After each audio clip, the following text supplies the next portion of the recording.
Hello guys, कैसे हैं आप लोग। एक बार फिर से आप सभी का स्वागत करता हूँ आपके अपने YouTube channel AI journey with Pragati में।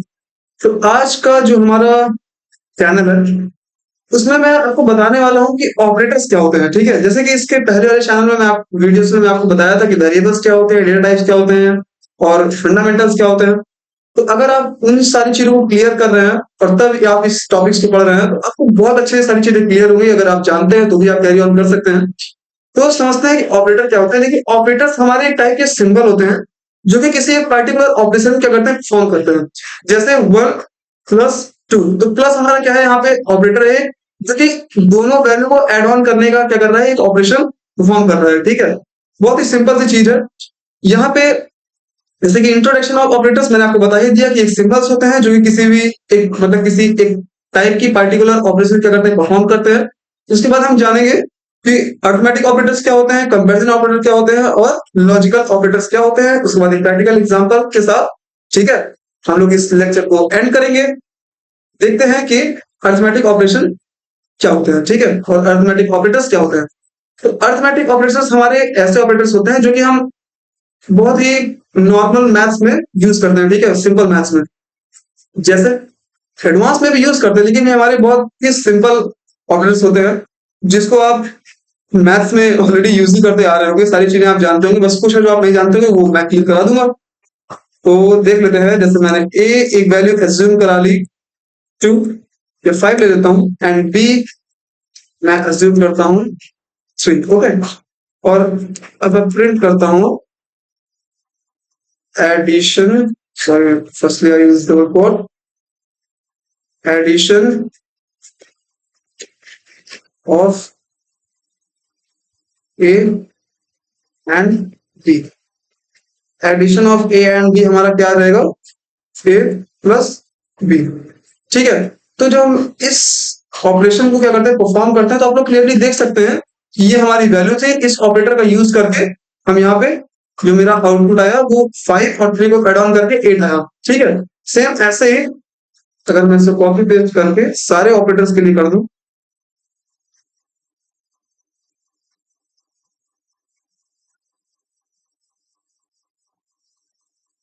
सब्सट्रैक्शन हो गया, ये हमारा मल्टीप्लिकेशन हो गया, ठीक है, ये डिवीजन हो गया, ये हमारा लो डिवीजन हो गया, ठीक है, और देन ये हमारा मॉड्यूलस हो गया, और इसके बाद एक्सपोनेंशिएशन। ठीक है, तो ये हमारा एक्सपोनेंशिएशन हो गया। अब यहाँ पे मैं ऑपरेटर जो सिंबल है उसको भी चेंज कर देता हूँ, ए एंड बी, सॉरी, यहाँ पे हमारा मल्टीप्लिकेशन है इसलिए हम यूज करेंगे स्टार। और नेक्स्ट वाले में क्या है, डिवीजन है। ओके, और ये हमारा फ्लो डिवीजन है। फ्लो डिवीजन के लिए हम लोग क्या करते हैं, डबल डिवीजन सिंबल का हम यूज करते हैं। ओके, और देन मॉड निकालना है, तो मॉड निकालने के लिए जिसको हम रिमाइंडर फाइंड करने के लिए यूज करते हैं, इसको हम बोलते हैं परसेंटेज और सिंबल।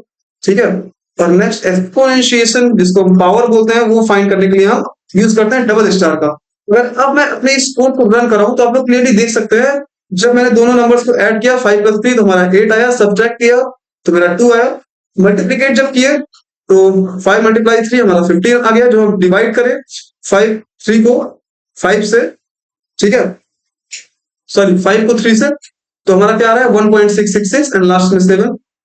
फ्लो डिवीजन, भाई फ्लो डिवीजन में क्या मतलब होता है कि ये केवल कितने टाइम्स वो हम उसको डिवाइड कर पा रहे हैं, वो टोटली डिवाइड नहीं करता है, बस कितने टाइम्स हम उसको डिवाइड कर पा रहे हैं। और जो हमारी पॉइंट की वैल्यू आ जाती है उसको हटा देते हैं, जो हमारी एक इंटीजर वैल्यू आती है, ठीक है, उसको हम यहाँ पे ले रहे हैं कि जैसे 3 को, अगर हमें 5 को डिवाइड करना है 3 से, तो हम 5 को 3 से केवल 1 टाइम डिवाइड कर पाएंगे। ठीक है, तो इसलिए हम फ्लो डिवीजन का यूज करते हैं कि वो कितने टाइम डिविजिबल है, टोटली डिविजिबल नहीं है, कितने टाइम डिविजिबल है वो फाइंड करने के लिए हम फाइंड करते हैं, यूज करते हैं फ्लो डिवीजन का। ओके, अब मॉडुलस क्या होता है, मॉडुलस हमारा डिफाइन करता है कि उन जब वैल्यूज को हम क्या कर रहे हैं, डिवाइड कर रहे हैं, तो उसमें रिमाइंडर कितना बच रहा है। तो जब हम 5 को 3 से डिवाइड करेंगे तो हमारा लास्ट में रिमाइंडर क्या आएगा, 2 आएगा। इसलिए यहाँ पे जो हमारा मॉड्यूलस 2 ए एंड बी है वो हमारा क्या फाइंड कर रहा है, वो हमारा फाइंड कर रहा है रिमाइंडर बी के हमारा 2 है। तो हमारी जो एक्सपोनेंशिएशन टर्म्स है, ठीक है, वो हमारी क्या बता रही है, ये हमारी बता रही है A star star B. Star star B हमारा क्या बताता है, ये हमारा बताता है कि ए की पावर बी किसको डिफाइन करता है। ए हमारा 5 है, बी हमारा क्या है 3 है। तो ए की पावर 3 जिसको हम ए क्यूब बोलते हैं वो हमारा क्या होता है 125, ठीक है, जिसको हम 132 बोल सकते हैं। और यहाँ पे मैं एक चीज थोड़ा सा सही करना चाहूंगा, sorry,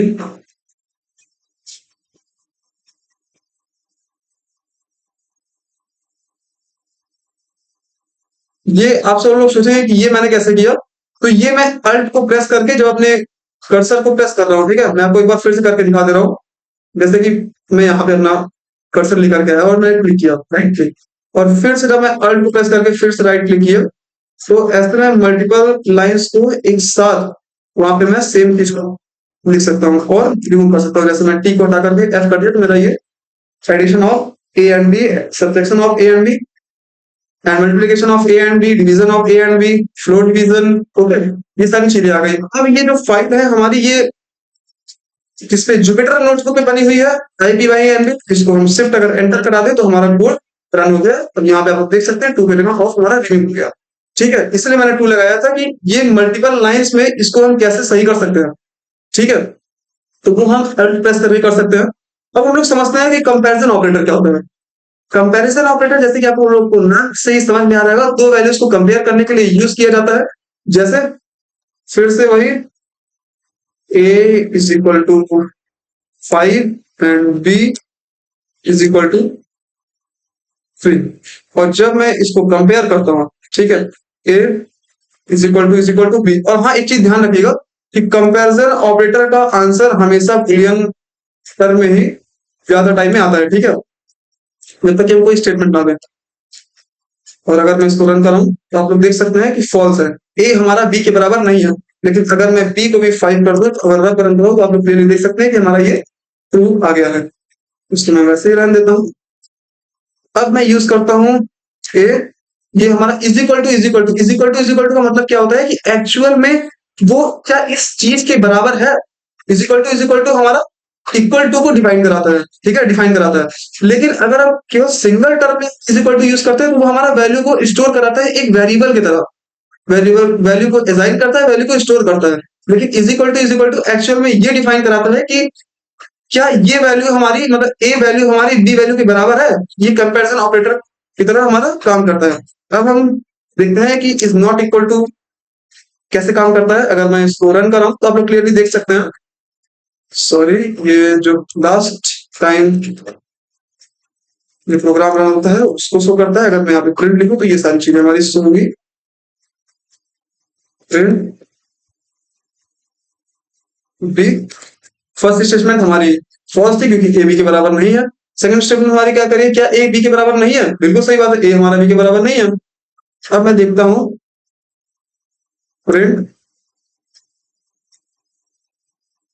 A is greater than B, run किया। क्लियरली आप लोग देख सकते हैं कि ए हमारा बी से बड़ा है। सेम ऐसे ही अगर मैं ए इज लेस देन बी करूं और अब रन कराऊं, भाई ये तो फॉल्स है क्योंकि ए हमारा बी से बड़ा है, ठीक है। अगर अब मैं ये वाली कंपैरिजन ऑपरेटर का यूज करूं, A is greater than equal to B, अब रन कराऊं, क्लियरली आप देख सकते हैं यहाँ पे ट्रू लिख करके आ गया है। क्यों, क्योंकि ए हमारा बड़ा है। अगर इज इक्वल टू भी है, इज इक्वल टू, या देखिए इसका स्टेटमेंट क्या कहने का मतलब है, या तो ग्रेटर देन होना चाहिए या तो बराबर होना चाहिए, तब इस कंडीशन को ट्रू कर दो, अदरवाइज फॉल्स कर दो। तो हमारा ए जो है वो बी से बड़ा है, इसलिए यहाँ पे हमारा जो लास्ट आंसर आया वो ट्रू है, ठीक है। अब हम देखते हैं, sorry, print A is less than equal to B अगर मैं करूं तो सीधी सी बात है फॉल्स आएगा। और आप लोग क्लियरली देख सकते हैं क्योंकि ना तो ए बी से छोटा है और ना ही बराबर है, इसलिए हमारा ये फॉल्स लिख करके यहाँ पे हमारा आउटपुट आएगा, ठीक। तो ये हमारे कुछ कंपैरिजन ऑपरेटर है। ठीक है, अब हम जानते हैं कि लॉजिकल ऑपरेटर क्या होते हैं।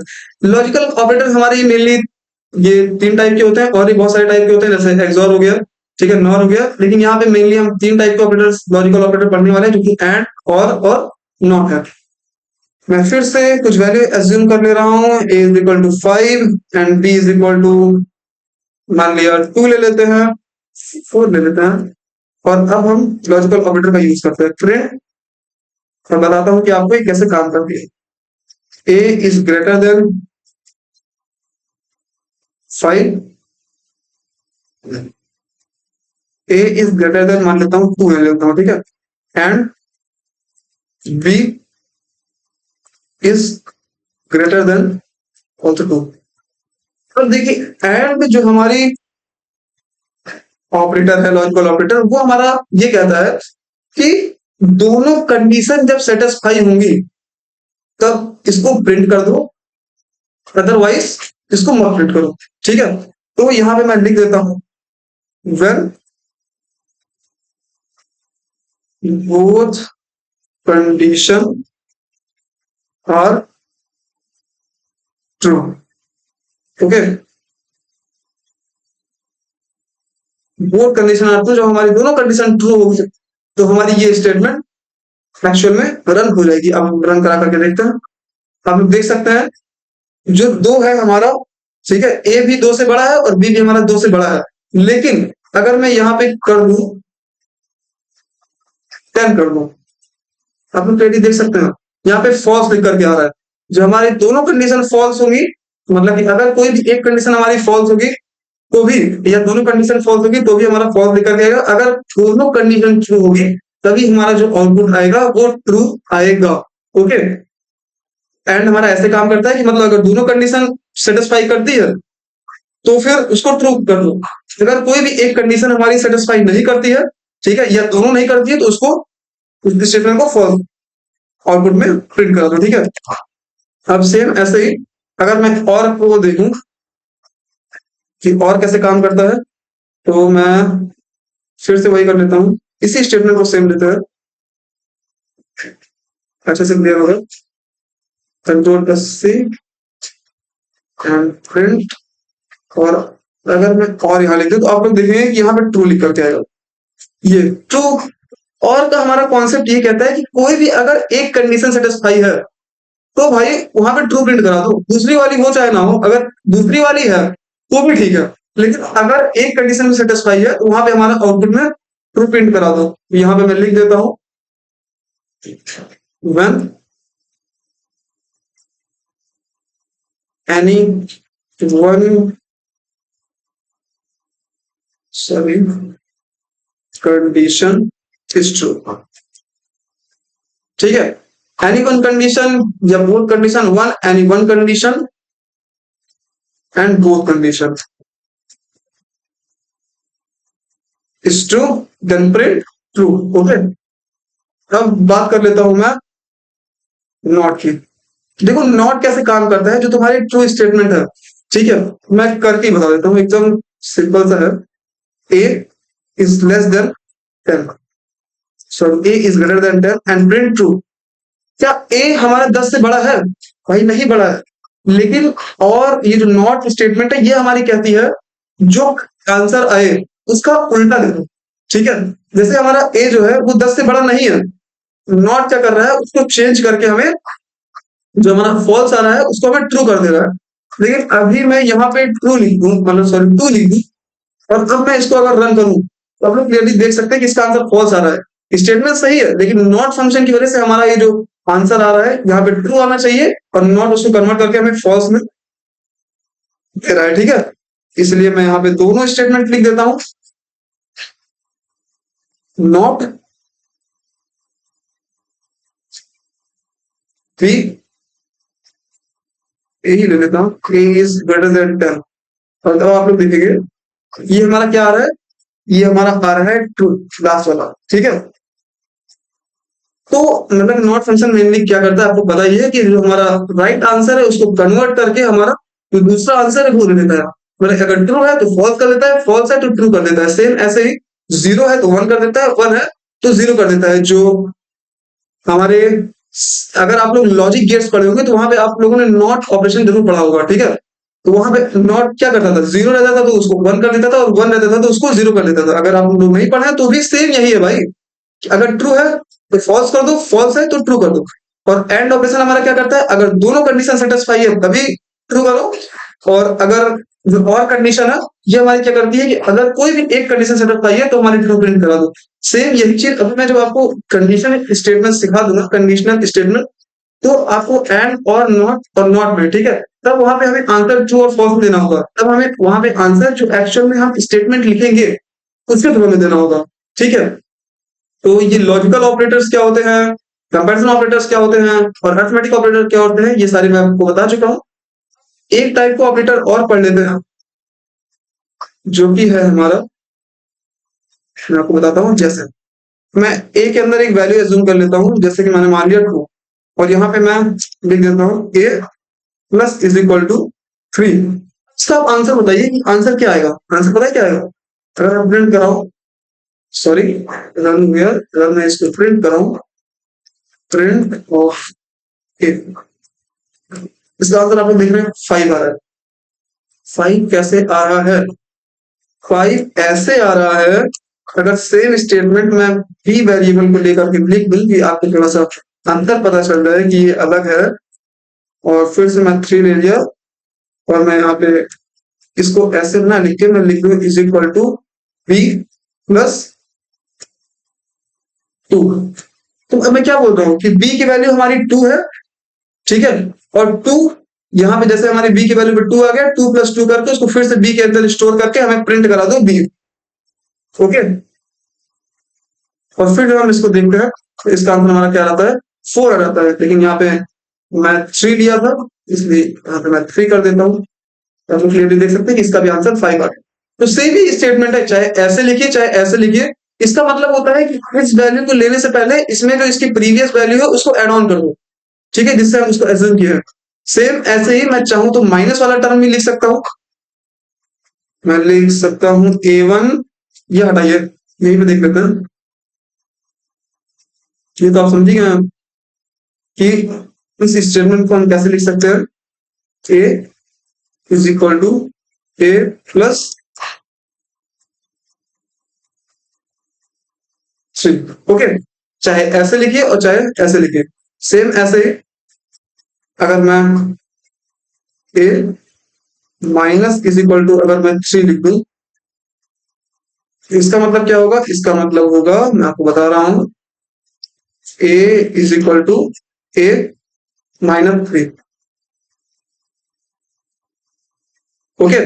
इसका मतलब ये होगा, अगर इस स्टेटमेंट को अभी मैं कॉपी कर रहा हूं करके नेक्स्ट लाइन में प्रिंट कराऊं तभी आएगा सही। और अब अगर मैं यहाँ पे प्रिंट करा दूं ए, आप लोग क्लियरली देख पाएंगे कि यहाँ पे हमारा क्या हो रहा है, ए की वैल्यू जो हमारी 2 थी पहले यहाँ पे आई, और जब 2 माइनस हम 3 करें तो हमें आंसर क्या मिला, हमें आंसर मिला 2। अब आप कहोगे कि भाई ये ऑपरेशन परफॉर्म होने के बाद हमें ये क्यों मिला। देखिए यहाँ पे मैंने ए वेरिएबल यहाँ पे भी यूज किया, ए वेरिएबल यहाँ पे भी यूज किया है। तो पाइथन हमारा क्या काम करता है, जब line by line code run होते चलता है तो हमारी वैल्यू एक्चुअल में चेंज होती चलती है। तो यहाँ पे एक्चुअल में हमारी वैल्यू 5 हो गई थी, और 5 वैल्यू फिर जब हमारी 3 में से माइनस हुई तो हमारा 2 आया। इसीलिए मैं क्या करता हूँ, मैं करता हूँ यहाँ पे वेरिएबल चेंज कर देता हूँ जिससे कि आपको कंफ्यूजन ना हो, और फिर आपको माइनस वाली स्टेटमेंट करके सिखाता हूँ। अब मैं फिर से यहाँ पे बी में इज इक्वल टू 2 ले लेता हूँ, और अब जब मैं इसको रन करा तो आप लोग क्लियरली देख पा रहे हैं कि ये हमारा क्या कर रहा है, सॉरी रिपीट कराना है। तो ये जब 2 में से -3 गया, -3 को हम डिवाइड कराए, सॉरी सब्सट्रैक्ट कराए, तो हमारा आंसर क्या आ रहा है, -1 आ रहा है, ओके। सेम ऐसे ही मल्टीप्लीकेशन भी काम करता है, ठीक है। फिर से राइट कर लेता हूँ, सी इज इक्वल टू, मैं फिर से 2 ले लेता हूँ, फिर सी स्टार 3। इसका मतलब क्या हो गया, इसका मतलब ये हो गया कि सी जो है हमारा, पहले सी से वैल्यू को मल्टीप्लाई करा दो, और फिर उसमें 3 को मतलब 3 से उसको मल्टीप्लाई करा दो और फिर इसको प्रिंट कर दो। ओके, और फिर जब मैं इसको रन करता हूँ तो आप लोग क्लियरली देख सकते हैं कि 2 जो कि हमारा यहाँ पे सी के अंदर स्टोर है, जब यहाँ पे आया और उस 3 के साथ जब मल्टीप्लाई हो गया, सेम स्टेटमेंट जो ये स्टेटमेंट हमारी एग्जैक्टली कह रही है, और फिर उसको प्रिंट कर रही है, तो हमारा क्या है 2 मल्टीप्लाई 3 के, तो हमारा आंसर 6 आया। ठीक है, वो अब हम लोग एक अपना प्रोजेक्ट बना लेते हैं जिसको हम अपना कैलकुलेटर, सिंपल कैलकुलेटर आज हम बनाने वाले हैं।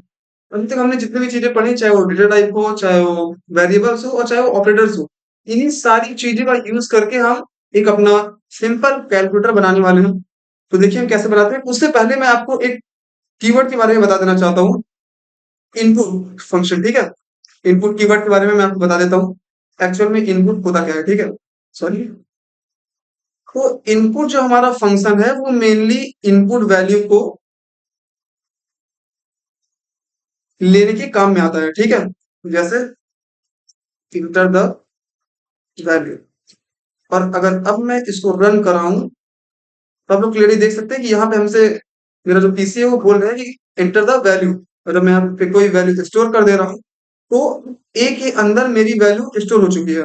और अगर अब मैं यहाँ पे कर दूं प्रिंट ए, तो आप लोग क्लियरली देख पा रहे हैं ए की वैल्यू हमारी क्या आ रही है, 2 आ रही है। क्यों 2 आ रही है? क्योंकि मैंने ए की वैल्यू अभी अभी एंटर कराई, वो थी हमारी 2। अगर मैं फिर से इसको रन कराऊं और यहाँ पे मैं दे दूं 100, और फिर से मैं इसको देखूं, इसको रन चला करके, आप लोग क्लियरली देख सकते हैं कि आप मेरी ए की वैल्यू आ रही है, वो आ रही है 100। 100 जो है हमारी इंटीजर वैल्यू नहीं है। आपको लिख रहा है कि इंटीजर वैल्यू, लेकिन ये इंटीजर वैल्यू नहीं है। अगर मैं इसकी टाइप चेक करूं, print, sorry, print type of A, यदि आप लोग देख पा रहे हैं str, अब आप कहें कि ये है इंटीजर वैल्यू, शो कर रही str। तो प्रिंट फंक्शन जब भी किसी भी वैल्यू को लेता है, तो वो चाहे इंटीजर हो चाहे फ्लोट हो, आप चाहे जो वैल्यू इनपुट करें, वो हमेशा वैल्यू स्टोर होती है एक स्ट्रिंग फॉर्म में। ठीक है, फिर हमें टाइप कन्वर्जन का यूज करके फिर अपने जो ऑपरेशंस होते हैं उनको परफॉर्म कराना होता है। इसीलिए अगर मैं यहाँ पे लिख दूं कि इंट, कि हमारा जो भी इनपुट आ रहा है वो हमारा इंट में कन्वर्ट होकर के फिर ए के अंदर स्टोर हो, और फिर सॉरी, फिर से अगर मैं इसको रन करूं और फिर मैं यहाँ पे एंटर कराता हूँ 100, इंटर, और फिर से अब मैं इसको रन कराता हूँ, तो आप लोग क्लियरली देख सकते हैं कि 100 और क्लास हमारी क्या आई, इंट आई। तो ये चीज आपको समझ में आ गया कि इनपुट फंक्शन हमारी हमेशा इंटीजर वैल्यू को या स्ट्रिंग वैल्यू को, मतलब कि इंटीजर हो गई या फ्लोट हो गई, जब आप इन वैल्यू को एंटर कराते हैं तो वो ऐसा नहीं है कि स्ट्रिंग में इनपुट में जो हमारी इंटीजर वैल्यू या फ्लोट वैल्यू स्टोर हो, वो हमेशा वैल्यू स्ट्रिंग फॉर्म में ही स्टोर होती है। फिर टाइप कन्वर्जन का यूज करके फिर हमें उस वैल्यू को क्या करना पड़ता है, कन्वर्ट करना पड़ता है, अपने ऑपरेशन के अकॉर्डिंग उसको यूज करना होता है कन्वर्ट करके। ठीक है, अब जैसे कि इनपुट फंक्शन आपको पता चल गया, सेम ऐसे ही मैं बी को बी से इनपुट लेता हूं, और यहाँ पे भी मैं लिख देता हूँ enter the value of b, और यहाँ पे भी enter the value of a लिख देता हूँ, और सेम इसको भी मैं कन्वर्ट कर देता हूँ इंटीजर, और फिर a के अंदर हमारी वैल्यू स्टोर हो जाएगी। अब मुझे कुछ नहीं करना है, आप चाहो तो लिखो, मैं यहाँ से कॉपी कर ले रहा हूँ। यहाँ पे सिंपली आपको लग रहा होगा कि मैं कैलकुलेटर बना रहा हूँ, लेकिन जब मैं आपको अरिथमेटिक ऑपरेशन समझा रहा था तो ये ऑलरेडी हम लोग एक सिंपल कैलकुलेटर बना चुके थे। अब मैं यहाँ पे सेम कॉपी पेस्ट कर देते हैं, बस वहां पे हम लोग वैल्यू को पहले से असाइन कर ले रहे थे, यहाँ पे हम वैल्यू को यूजर से टेक कर पाएंगे। ठीक है, और यहाँ पे मैं इंटर करता हूँ वैल्यू 100 लिया, और दूसरी बी की value, enter the value of B, यहाँ पे 50 ले ले रहा हूँ। और जब मैं अब एंटर कराया तो आप लोग देख सकते हैं कि जब एड ऑन किया तो ये आया। ठीक है, सब्ट्रैक्ट किया तो हमारा 50 आया, मल्टीप्लिकेशन किया तो 5000 आया, डिवीजन किया तो 2.2 आया, सॉरी 2.0 आया। और जब मैंने इसका फ्लो डिवीजन फाइंड किया कि वो कितने पास डिविजिबल है, तो वहां पे 2 लिख करके आ रहा है। मॉड हमारा रिमाइंडर कुछ नहीं बच रहा है, और एक्सपोनेंशिएशन तो अरे भाई साहब आप देख ही सकते हैं कितना बड़ा नंबर आ रहा है, इसको मैं कहां तक गिरूंगा। तो ये हमारे सिंपल जो कैलकुलेटर था उसका ये कोड है, आप लोग इनपुट दे सकते हैं। अभी जो हम लोग if else condition, sorry if else जो कंडीशन है उसके बारे में जो हम लोग पढ़ लेंगे, तो एक एडवांस कैलकुलेटर हम लोग बनाएंगे। ठीक है, जहाँ पे हम यूजर से इनपुट लेंगे, कंडीशन के अकॉर्डिंग जो हमारी ऑपरेशंस वो होंगे वो परफॉर्म होंगी, हम लोग ऑपरेटर्स भी इनपुट करा पाएंगे। ठीक है, जैसे एक्चुअल में कैलकुलेटर काम करता है। तो ये आज की हमारी स्टेटमेंट थी। ये हमारी ये जितने भी टॉपिक्स हैं ये हम कवर करा चुके हैं। अगर आपको कोई भी डाउट होगा तो आप लोग कमेंट में लिख सकते हैं। कोई नया टॉपिक चाहिए होगा तो भी आप बता सकते हैं। वीडियो अगर अच्छा लगा हो तो लाइक कर दीजिए, नहीं अच्छा लगा हो तो डिसलाइक करिएगा। और कमेंट में जरूर बता दीजिएगा कि आपने डिसलाइक क्यों किया है। और ये सारे कोड का जो सोर्स है ये आपको डिस्क्रिप्शन में मैं अपने गूगल ड्राइव की लिंक डाल दूंगा। आप लोग वहां से जाकर के इसको एक्सेस कर सकते हैं और अच्छे तरीके से समझ सकते हैं। ठीक है ना? और ये जितना भी कोड है, ठीक है, ये सारे कोड को आप रन कराइएगा। और एक बार मुझे कमेंट करके जरूर बताइए कि आपको वीडियो अटेंड करके कैसा लगा। और मिलते हैं अगले वीडियो में। Good bye.